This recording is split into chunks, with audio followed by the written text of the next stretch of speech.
Hey gang, what's up? Welcome back here to another session of Advanced Bass Fishing, and really appreciate you guys joining us for this week's video. And definitely guys, the channel has been growing really good. As far as just starting a new YouTube channel, it's been growing really fast. And I just really appreciate everybody that has taken the time to subscribe to the channel and watch the videos. I'm just very grateful for that. So I wanted to give you guys a big thanks. But guys, today we're going to be giving you an advanced buzzbait tutorial, advanced buzzbait seminar. I wanted to do this sort of this time of year because we're getting into what I consider one of the two peak times for buzzbait fishing, but we're going to cover everything about buzzbait fishing in this seminar. I'm going to go over the profiles, sizes, blade configurations, blade colors, skirt colors, everything, how to fish it, areas to fish it. So there's going to be no stone unturned as far as helping you guys catch buzzbait fish, and a little bit of history about the bait as well. So it's going to be a pretty educational deal because I've been fishing buzzbaits, man, for, almost 50 years, for a long time. Guys, before we get started, just I wanted to run a couple different things by you. If you like what's going on here on the channel and you want to help support advanced bass fishing, the best way you can do it is just go to the description in this video and check out all the links I put in there. All those links are ways that you can help support the channel, like through virtual lessons, lake map breakdowns, silverback glasses, bait works, all that type of stuff. So if you guys would like to take a few seconds to go through that, that'd be much appreciated with it. Okay guys, let's get into this. This is going to be a wide-ranging talk on here. First thing I want to do is I want to go over the different, basically different sizes of buzzbaits, because that's like a good foundation. And then we're going to get into like the skirt colors and some different color aspects of it, along with characteristics of each bait. And I'll show you the buzzbaits that I prefer personally that have been really good for me. Okay, first of all, let's start out small to big. And I'll sort of explain a little bit about it briefly in there. This is one of my favorite buzzbaits that a lot of people don't use. This is it's a little 1/8 ounce buzzbait. And one of the things that I'll tell you guys about buzzbaits, I prefer, I'm going to talk about all of them, but I prefer either a really small buzzbait or a really big buzzbait for the most part. I have never been one of those people that have, did good on those in-between sizes as much, although there is a time and place for them. We'll talk about them. But specifically, this little 1/8 ounce buzzer here it's just it's probably my favorite size of buzzbait as far as to use, because a lot of people don't throw this thing. And we'll get into some, different aspects of it. But one of the times that a 1/8 ounce buzzbait, a little small profile one, works really good is when the fishing is tough in the fall time of the year or in the summer time of the year. So it's basically relegated to the summer and fall for me. A couple different reasons for that is in the summertime and the early fall into fall, a lot of the bait fish are pretty small, because a lot of the bait fish across the country, whether it be herring or shad, different type of shad, perch, they begin spawning in May, and they'll spawn all the way through all the way through fall. And as a result, you're constantly having a large number of small shad in the lake. And a little 1/8 ounce buzzbait, depending upon how you trim the skirt, it's going to, resemble those smaller shad. So this is a really good summer, early fall type of a situation, especially if you have, water that's falling, which is typically associated, with the fall time of the year. Next, we'll step up in a little bit of size here, and I want to go to the 3/8 ounce model. Now this is here's the size comparison between the 3/8 and the 1/8 ounce. You can see quite a bit. 3/8, guys, is probably one of the more common sizes of buzzbaits, but it's one that I really probably use the least. I'll explain a little about that. The 3/8 is a good buzzbait to use year round. It's probably the most user-friendly as far as fishing. It will get you a lot of bites. It's small. It's large enough to attract a decent fish, small enough to attract numbers. But there's not really, when you look at, say, okay, you need to throw a 3/8 ounce buzzbait in this situation, to be honest with you guys, it'll work in about any situation. I'm not saying that it doesn't really work under certain conditions, but I want to, in this seminar, for the sake of it, I'm going to spend very little time on the mid-sized buzzbait, because there are next to no situations that I have found that the bigger buzzbait or the smaller buzzbait won't outperform a 3/8 ounce. Now, if you like to use a 3/8 ounce, a little bit smaller profile, that's fine. If it works for you guys and it works where you're using them at, you know, stay with it. But personally, for me, I don't have much use for it. And if you would look through my one of my buzzbait boxes here, I've got just a handful of 3/8 ounce in there, simply because they just haven't been that effective for me. So we're not going to spend a lot of time talking about the 3/8 ones. But the ones we are going to spend a lot of time talking about are the larger buzzbaits. For example, like this Lunker Lure 1/2 ounce model and this Megabass Jamaican Boa, which is a 1/2 ounce model. These are larger profile buzzbaits, and you can see the difference in the size comparison between the 1/8 ounce and the 1/2 ounce, especially the blade size. Now look at the difference on that blade size. It's a tremendous difference on there.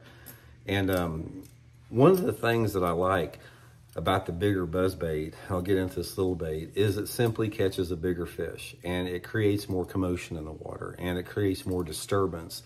So one of the things that you're going to find about a big buzzbait is there's a lot of aspects about the profile of a large buzzbait that will trigger a larger fish to bite it. And obviously you're not going to get as many bites with it, but not to say that you can't, you know, get, you know, 10 or 20 bites a day, because I have. What is more important when you're talking about a 1/2 ounce buzzbait is the blade size, because the blades come in a lot of different size, guys. This right here, for example, in the Megabass Jamaican Boa 1/2 ounce, this is a large blade, and look at the blade comparison to the Lunker Lure, which is also a 1/2 ounce. Now the profile of these things are about the same, they're about the same length, but the smaller blade on the Lunker Lure is for certain situations. Obviously, when you don't want as much disturbance, a larger blade is going to put in less disturbance. I mean, a smaller blade is going to put less disturbance in the water than a larger blade. So from that standpoint, there's some aspects about it we'll talk here. Now, the thing about a buzzbait, guys, is you hear a lot of people talking about the clacking on a buzzbait. Now, the clacking is achieved, most people that are watching this know this, but the clacking is achieved where you have a buzzbait where the blade hits the head here, and you can hear that sort of that clacking sound. Now, when this goes through the water like that and hits that clacker, it creates a tremendously loud noise. Guys, I don't like that. I can tell you right now, this is if you can pick up one piece of advice from me in this buzzbait seminar, there's going to be a bunch. It is to stay away from the clackers. In my opinion, the bass have to be in a very small window of mood and personality to hit a clacker. A clacker is overkill, in my opinion. The bass, if you have bass that are extremely aggressive and they're actively feeding, and they're not highly pressured, yeah, obviously you can catch some fish on a clacker. But for the most part, I think clackers scare more fish off of than anything. Not only do they scare fish off as far as you catching fish on them, but they will scare fish away from the boat from somebody else. I can tell you one thing right now. Here's a reality in fishing that most people don't understand, is if you've got a angler throwing a clacker buzzbait and they're in the back of the boat, say a co-angler, and you're trying to flip a jig or something like that, that clacker will turn fish off all around the boat to a large degree. I have proven this time and time again. And it's like, I'll give you an example. Last week, I was at that Toyota Series up at Lake of the Ozarks and the BFL, and I had partners in both of those tournaments that pulled out a clacker buzzbait, and specifically the BFL. And it's like, as soon as they took it out, it's like, oh my God, not the clacker buzzbait. And because I was getting bites, and guys, as soon as they started fishing that clacker buzzbait, not only did they not catch any fish, but I stopped catching fish. The fish turned off everywhere. And I sort of tried to make some friendly suggestions after saying a few things, you know, to the people. I didn't want to tell them that they couldn't fish a buzzbait, but they quit biting it. They quit biting first in the whole boat. And I've seen this time and time and time again. So if you are using a clacker buzzbait, don't use it anymore. And you don't have to throw your clackers away, because all you have to do to get them not to clack is just bend your blade out a little bit. Bend your blade out where the bait will not hit the clacker part of it. Now, the benefit that this has on it is it creates a different sound.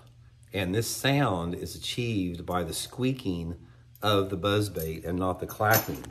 And I'll show you how to get it to squeak here. I got to get my leaf blower here. I actually did a video on this last year, but I'm going to show you guys how to do it real good. One of the things about buzzbaits you're going to find out, they're reaction strike lures. And the pitch of the buzzbait is extremely critical. And when I'm talking about the pitch, I'm talking about the exact squeaking sound that it makes. And that squeaking sound is achieved by the blade size, and it's also achieved by the shaft of your buzzbait, how worn it is. Because if you take a buzzbait from the factory, a lot of times the shaft of the buzzbait right through here where the blade is attached to it, it's just slick metal, like that's super slick. But what you can do, and this is how you want to tune your buzzbait, guys, get you a leaf blower here, and simply you can, this is the best way to do it, turn that leaf blower. Actually, I need to bend that out because it's clacking on there, so a little bit.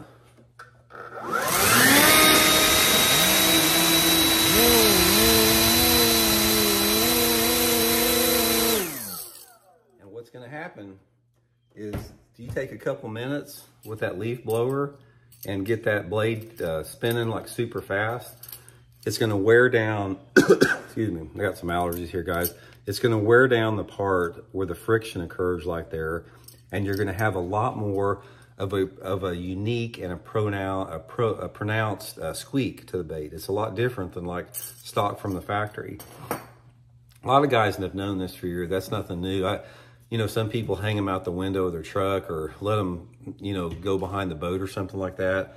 But you can do it so much quicker, guys. We just get you a good leaf blower and just get those things where they're squeaking good. So that's it's a really big aspect of the overall sound of a buzzbait. Now, also the sound of a buzzbait, it can change with how you retrieve the bait, as far as the speed of retrieve, how much action you have with it, and how high you have the bait out of the water. Now, we'll get into that a little bit when I'll show you the equipment about how to work it. But how you actually put action on the buzzbait and manipulate a buzzbait, you can also change the sound on it too, which we'll get into that. So that's pretty much the blades on there, and the blades and the size.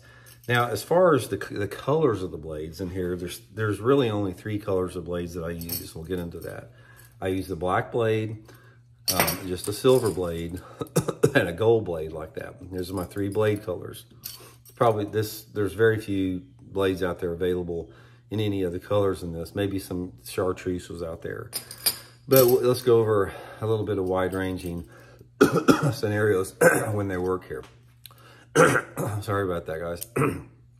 The black blade, guys, is really good in a wide range of conditions out there. But the times that I do like the black blade, it's normally when I have the water visibility that is a little bit cleaner. You know, a lot of people would say, well, I need to use black and, you know, cleaner water like that. I mean, dirtier water, because it's silhouettes. That's not silhouettes. That's not really the case. I like it if I'm fishing water visibility of about, say, over, you know, 2.5 feet, which I consider clear for a buzzbait. So if I'm fishing in that type of situation with the clear water, I use the black blade. But one of the things you'll find out is if you're using a black blade in a little bit cleaner water, you've got to have some low light conditions to go with it. So it needs to be fished earlier, late in the day, on those cloudy or rainy days. That type of stuff is going to be a lot better action with that. And then again, it's coupled up with the skirt or the trailer, which we're going to talk about here in a second. But you know, right now I'm just talking about blade colors. So anyway, blade for me, the black blade for me is anywhere if I've got, you know, a little bit cleaner water relative to the lake, because it's all relative. Clearwater and Table Rock Lake is not the same as a cleaner part of the lake in a lake like Ross Barnett in Mississippi. So it's all relative. So, but what I'm saying is the lake that you're fishing, the cleaner part of it, they'll bite a black blade a little bit better. Now, the gold blade is probably one of my favorites, if not my favorite, simply because a lot of people don't, you know, really like a gold blade that much. Gold blade works in a wide range of conditions. It works in sunny, partly cloudy, cloudy conditions. But the thing that I like about a gold blade, this is a blade that I can fish extremely shallow and get bites on. I don't really know what the deal is with it, but when those fish are in water depth of like less than 2 feet, which is common if you're fishing around shallow vegetation or lily pads or even shallow rocks, there's something about a gold blade that will get better bites if you're not having to pull the fish up a long way. This is one of those fine aspects about buzzbait fishing that's sort of like undefinable. I don't have a logical explanation to why this is. I just know that it works for me. So for example, the black buzzbait will pull fish out of deeper water, 3 to 5, 6 feet of water. But when I'm wanting those fish to bite that are in that shallow water and they're not coming up on the bait, they're coming sideways, a gold blade will work a little bit better. And I do like this in, you know, a wide range of water visibilities too, anywhere between like a foot of visibility to 3 foot or something like that. I really don't use a buzzer, and if I've got less than 12 inches of visibility, I don't use a buzzer very much. There's other lures that work a little bit better than a buzzbait, but that's when I use the gold. And also I'm going to talk about the matching it up with skirts, because that is critical. And then the silver, guys, is the color that I use the absolute least. The only time that I really use or like silver is if I'm fishing the small buzzbait, excuse me, on some type of a shad pattern skirt where I really want the bait to look shaddy. Then I'll go with the gold blade or with the silver blade, you know, matched with the shad pattern skirt. But we'll get into the skirt colors here in a second. I'm gonna take a quick break and get something to drink so I don't keep coughing here, so we'll be right back. Okay guys, back a little bit there. Sorry about the coughing and the sneezing. I've got some ragweed allergies right now, and it's really been sort of miserable the last couple of days. So if I get hacking and coughing, you just have to take a little break and excuse me there. Okay guys, now we're gonna get into the skirt colors in relationship to the blade colors. And I'm gonna explain a little bit about not only skirt colors, but about trailers in general, type of trailers and the colors that you want to use on your buzzbait. And we're going to get into trailer hooks a little bit, because these are all important elements here. But the first thing I want to do is I want to go over some skirt colors and scenarios that different colors work in correlation with the blade color. Now, I don't necessarily have all of these made up exactly how I use them, because a lot of times I'll you know, make up skirts on the lake. You know, I do have my skirt tying kit, but I sort of want to go over some of my favorites with you. Right off the bat, guys, I'm going to show you my favorite buzzbait color that a lot of people don't use, but it's sort of like the benefit of tuning into this video. That if you gave me one buzzbait and say, Randy, what is your favorite buzzbait that you've caught the most fish on? What would you suggest?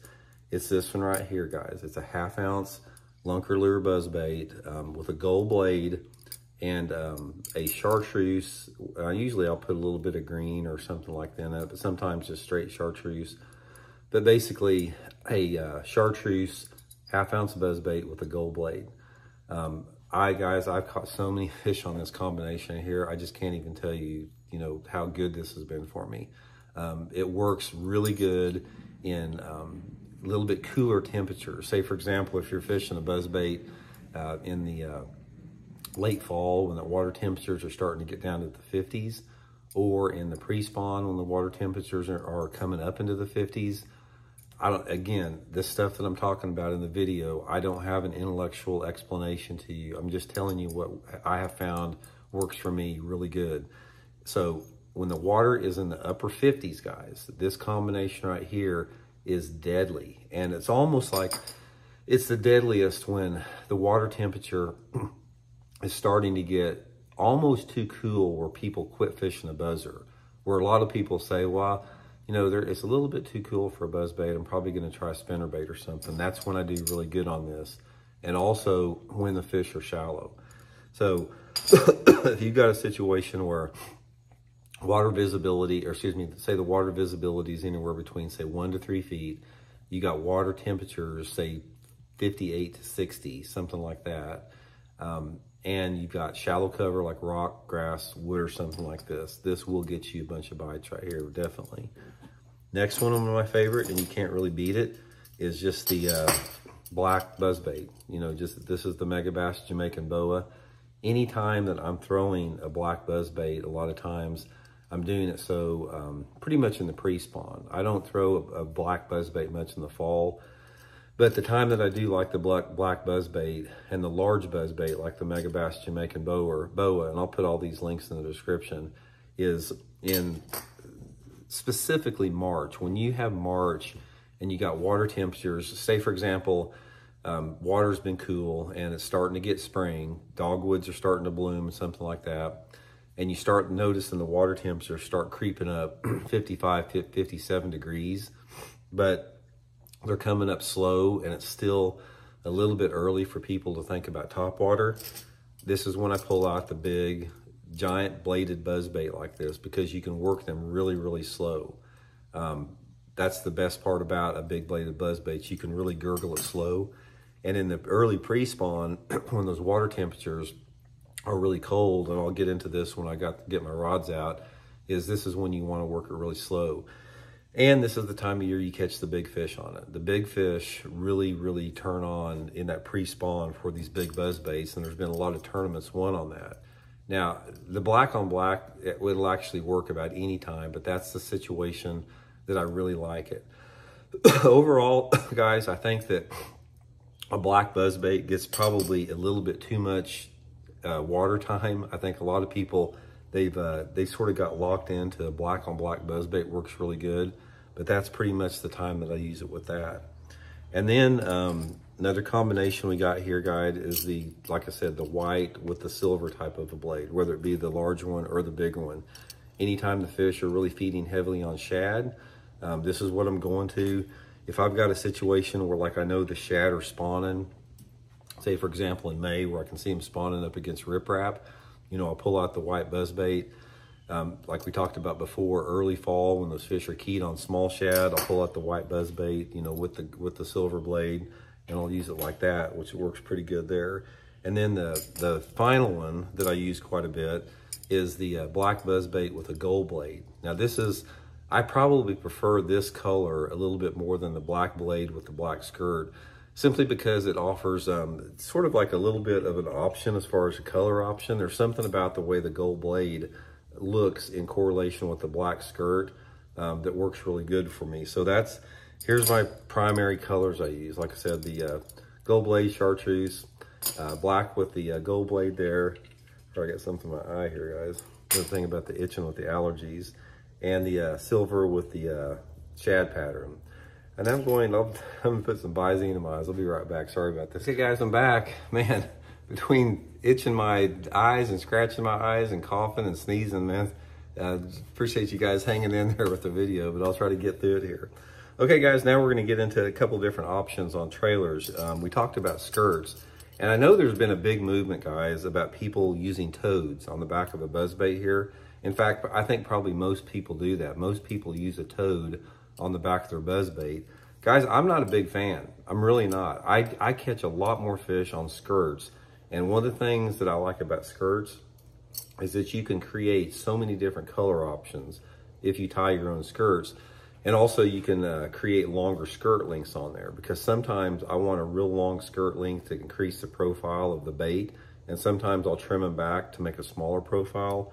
Can't really do that as much on toads, but I will say a little bit about toads and what some people like them. One of the things about toads that you can use, and this is a Zoom horny toad. I'll show you, if you guys haven't seen it, how they set it up.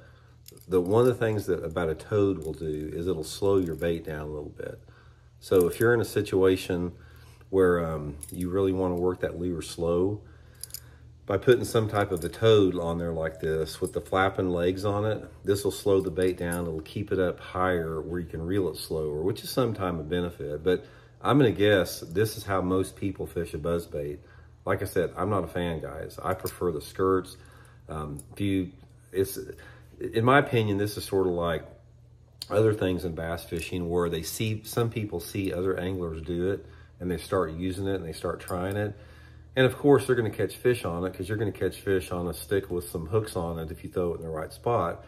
But for the most part, guys, I do not like this. I don't think it looks as good. I don't think that It has as good action as a skirt. I just really am not a fan of this. But I tell you, I'm going to share you one thing that I am a fan of is on the skirts. Most of the time I use it with no trailer on them at all. But guys, I'm going to share with you one of my top buzzbait tricks is take a chartreuse pork frog, or if you don't have a pork frog, you can use just some type of a chartreuse solid plastic. Put it on the back of a black buzzbait. This is something that does not get fished very much. But guys, I'm telling you right now, that chartreuse pork frog on the back of a black buzzbait, it adds more bulk to the bait, but I'm not sure what it is.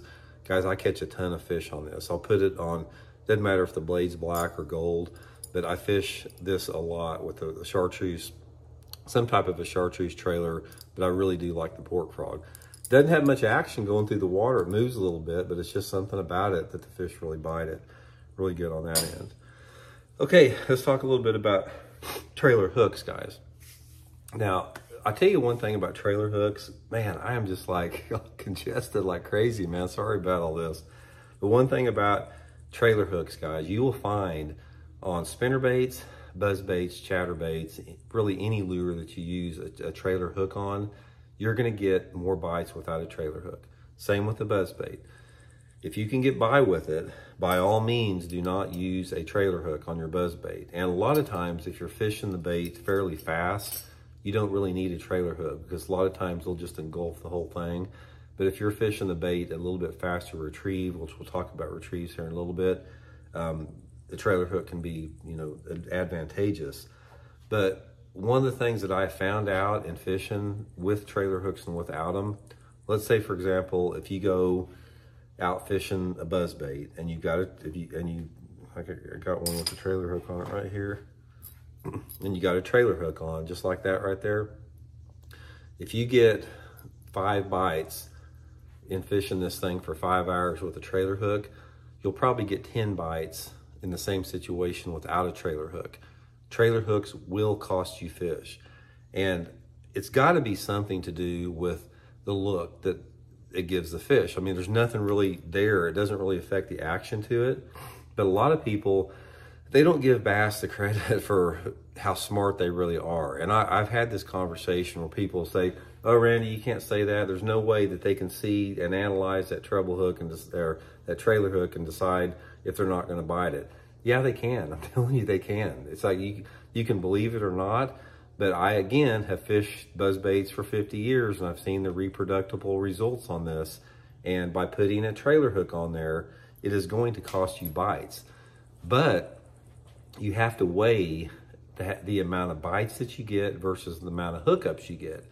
Because if you're not using the trailer hook and the fish, for whatever reason, their personality, they're just slapping at the bait, you may get more bites, you know, without the trailer hook on there, but you're not going to catch as many fish as if you had a trailer hook on there. So a lot of it just depends on again, the mood and personality of the bass. But let me show you a little bit about trailer hooks.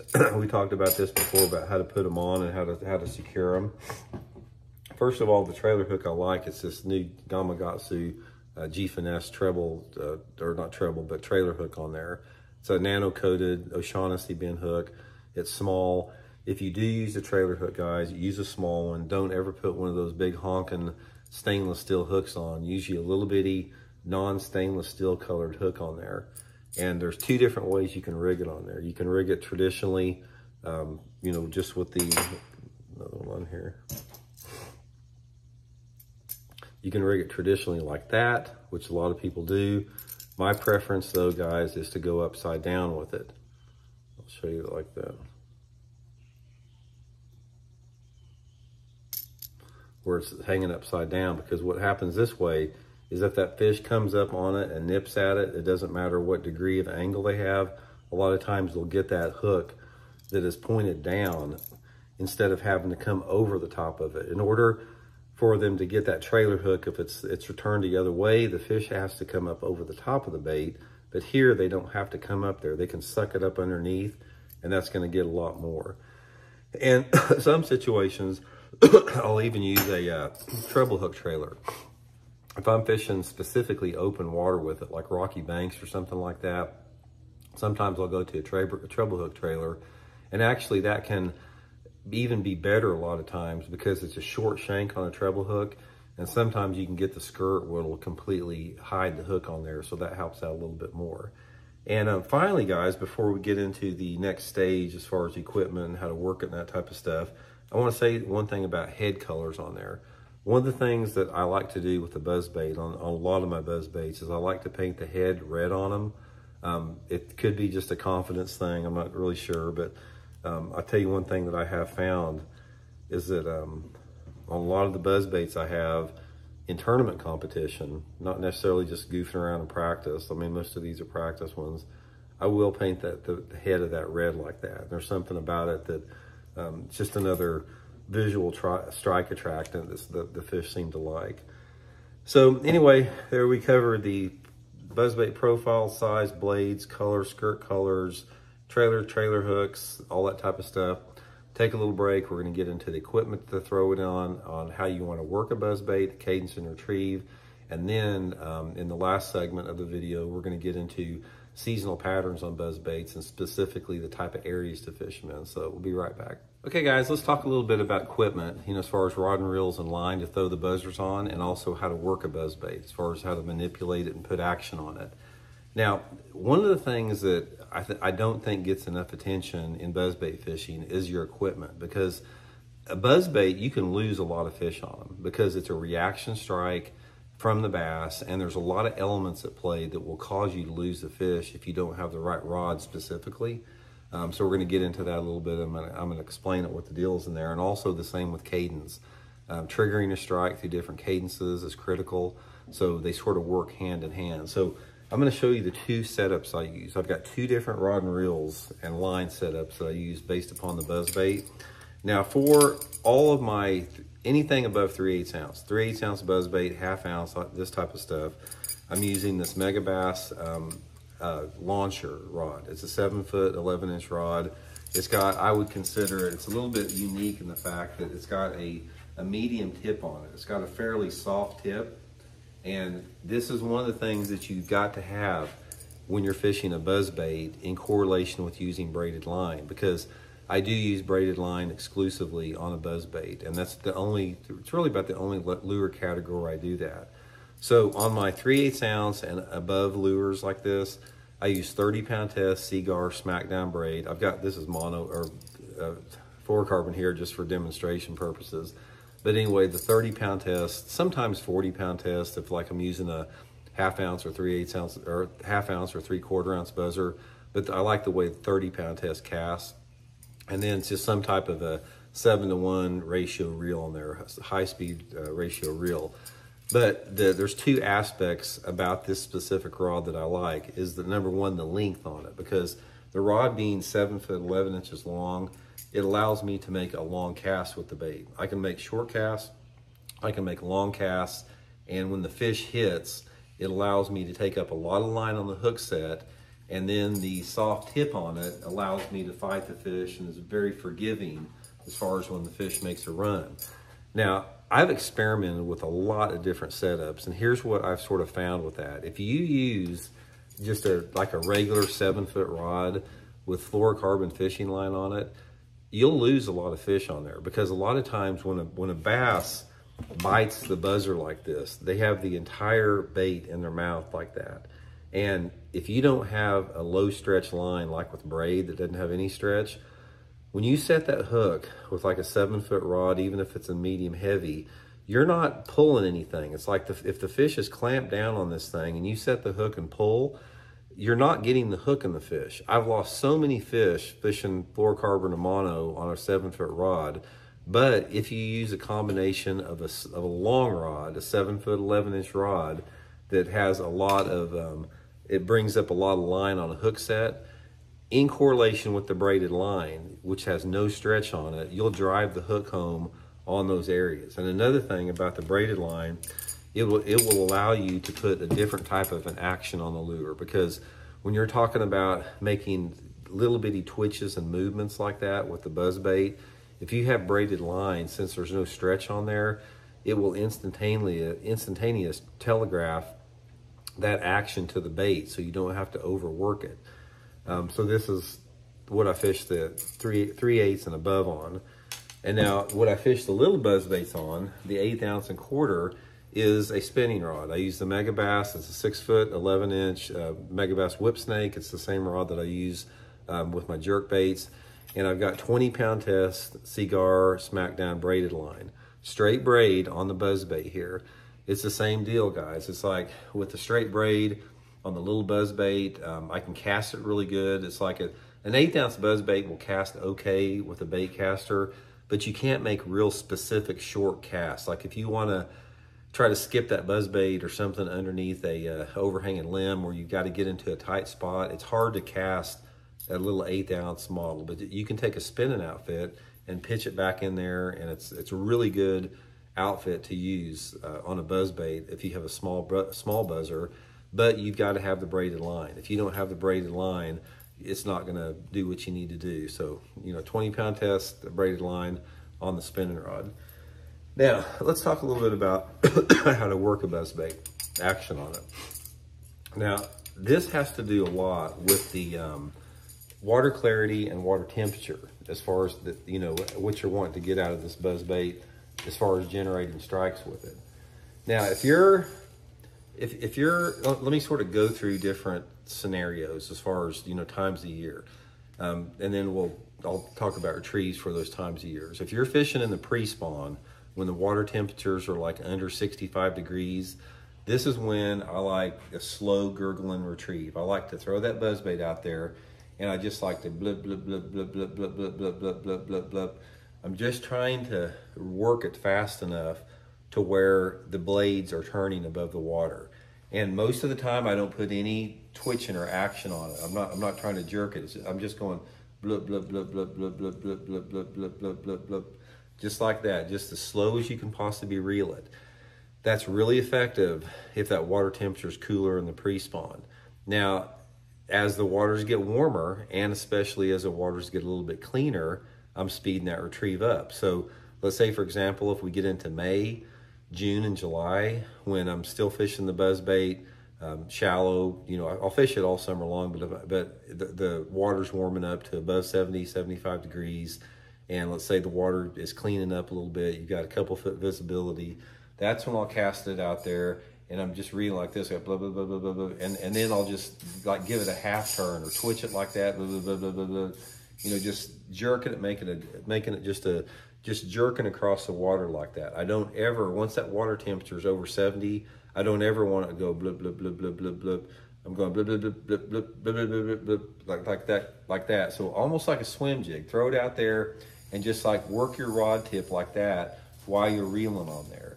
And that is a huge key right there. When you're talking about triggering a strike from a shallow bass, if that water temperature is above 75 degrees, really actually over about 70 degrees, and if you try to catch them on a straight retrieve, you're not going to catch that many. But if you do the same thing with that, shaking your rod tip while you're reeling it, like some type of a medium to medium fast retrieve, you're going to trigger a lot more strikes than you would normally.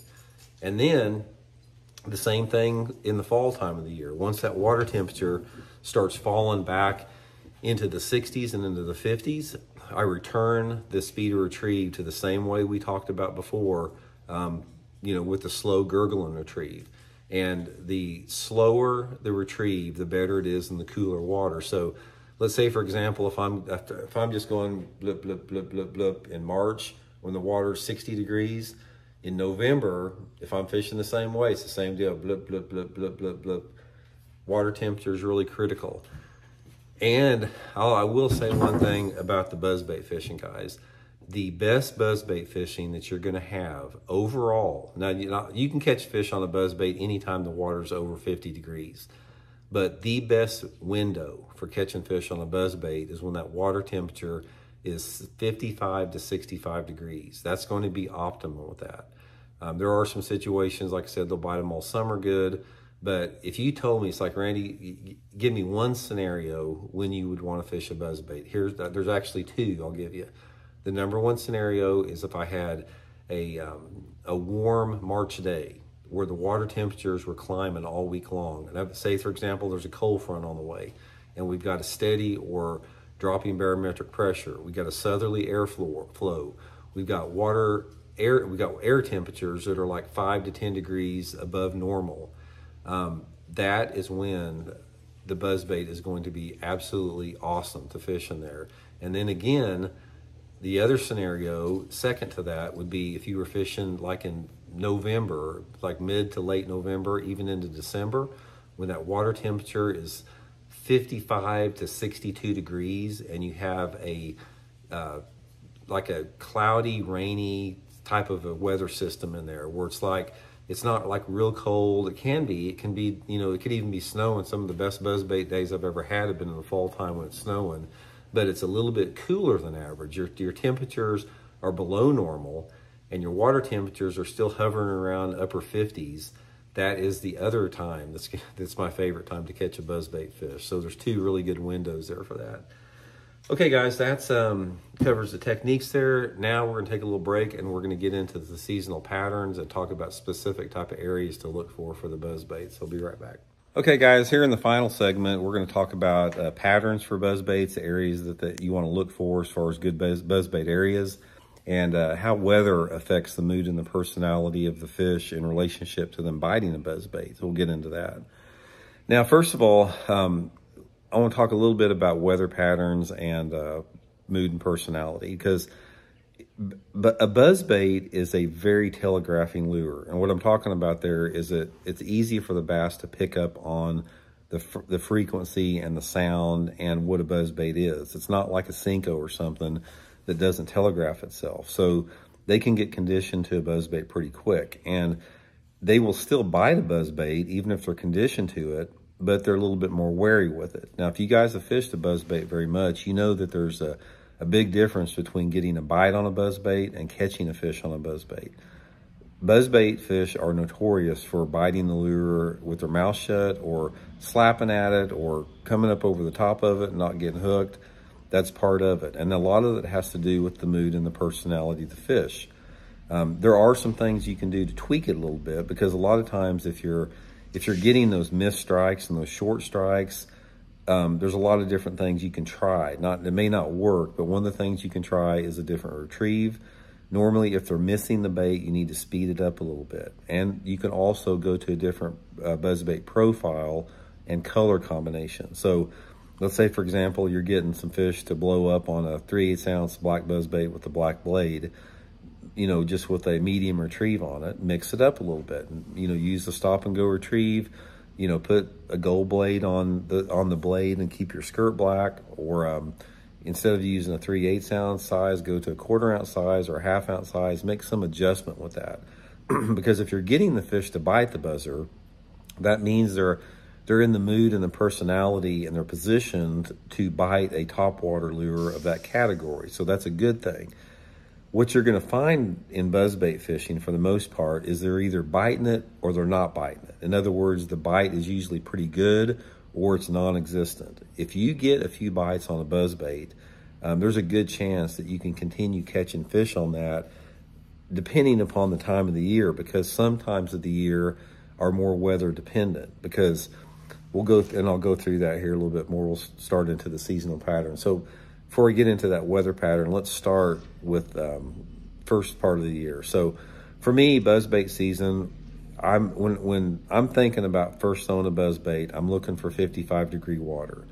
And it depends on what part of the country you're in. It could be, you know, February or something if you're down south. It could be up into May if you're up north. But once that water temperature starts reaching 55 degrees, that's when I first start trying a buzzbait. And this is the time of year when that water temperature is between 55 to 60, you're going to catch your biggest fish on a buzzbait. That's when the big ones bite it for the most part. And what you need to look for when they're in that post-spawn phase, and it's usually somewhere in the late post-spawn when this is occurring, is you have got to get to the banks that the fish are getting ready to move up on to spawn. So those normally are going to be flatter banks, or, you know, however your lake is set up to where the fish are spawning in those areas. These fish, what I have found a lot of times in bass fishing is they will go into areas way sooner than what people think to sort of scout spawning areas out. So if you've got a spawning cove that say you've caught a lot of fish in the past where you've seen fish bedding like in April or May, those fish are coming in there earlier than what you think to sort of scout.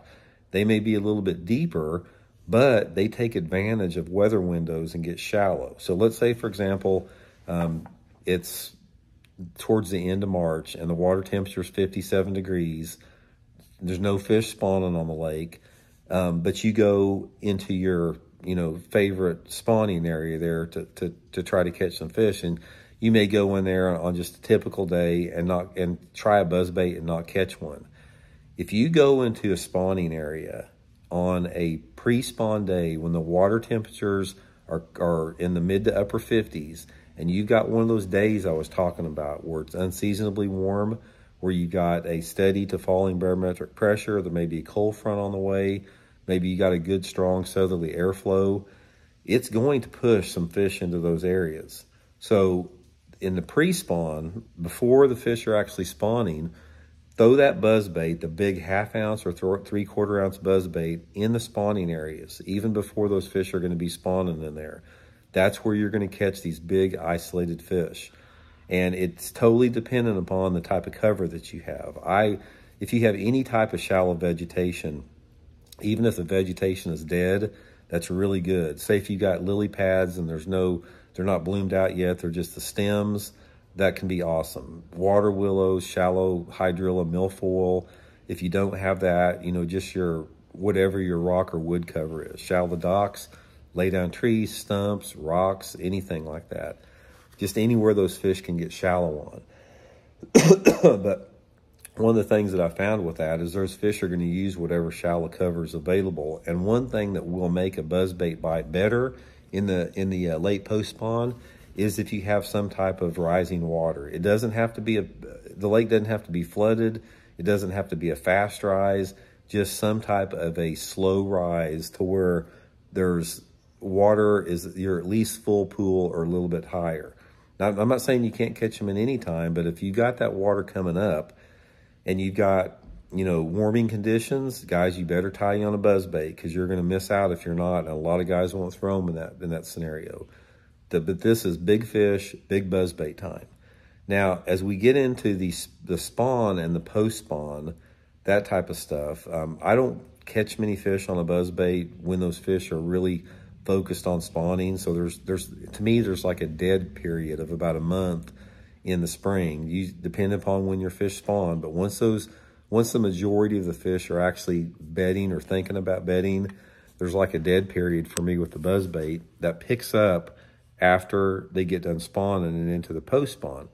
So when you're talking about the post-spawn period where, say, the fish have been done spawning for a couple weeks, there's a window of time when those fish are going to be really, really keyed in on a buzzbait, specifically a smaller buzzbait or the mid-sized buzzbait. This is one of the few times of the year that I will use a 3/8 ounce buzzbait is during that month-long window after they spawn. And in these areas, what you want to look for are the same type of areas where you think a lot of the shad are spawning in the lake, because the shad will normally start spawning in almost any lake after the bass are done spawning. So some of the prime areas that shad like to spawn in are riprap banks, rocky banks, around boat docks, around any object. You'll see them flickering sometimes. You don't have to see them. You don't even have to. It's not like you have to go down to an area and say, oh, I can't see any shad spawning, so I may not fish that buzzbait. But fish it in those type of areas, the hard structure areas that are in really shallow water that are fairly close to spawning areas. So prime example, let me give you a prime scenario what a good post-spawn buzzbait spot would look. Say for example, you've been catching fish all spring back in the spawning area, spawning flat, spawning cove, or whatever. If you can go out to the main lake or out to the main part of the creek away from those spawning areas and find some of the nearest shallow water close to those spawning areas that has some decent cover, preferably rock or riprap, which is my favorite, that's the places those fish will go. So if you're let's say you're back in a big creek arm and you're fishing some coves off that creek arm.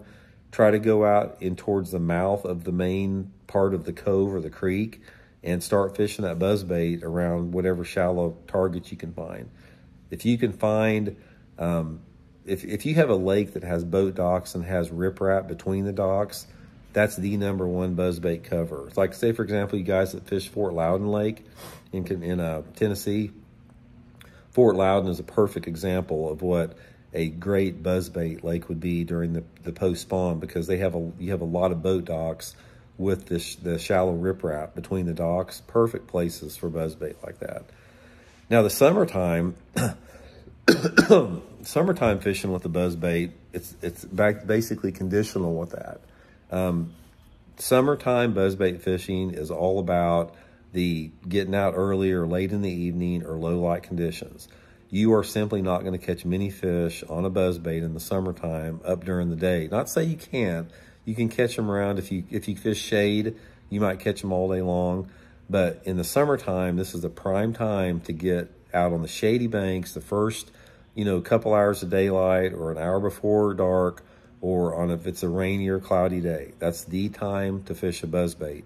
And the areas that I look for in the summertime are those areas adjacent to where those fish are deep during the day. So let's say, for example, if there's a good main lake point out there and you're catching some fish in the summertime, dragging a football head out in 25 foot of water, move up on that same point right off the bat in the morning and throw buzzbait. Those fish move in and out of there. Those same fish that you're catching at noon in 25 foot of water in July, at 4 o'clock in the morning, they're up on that point for the most part, feeding up there.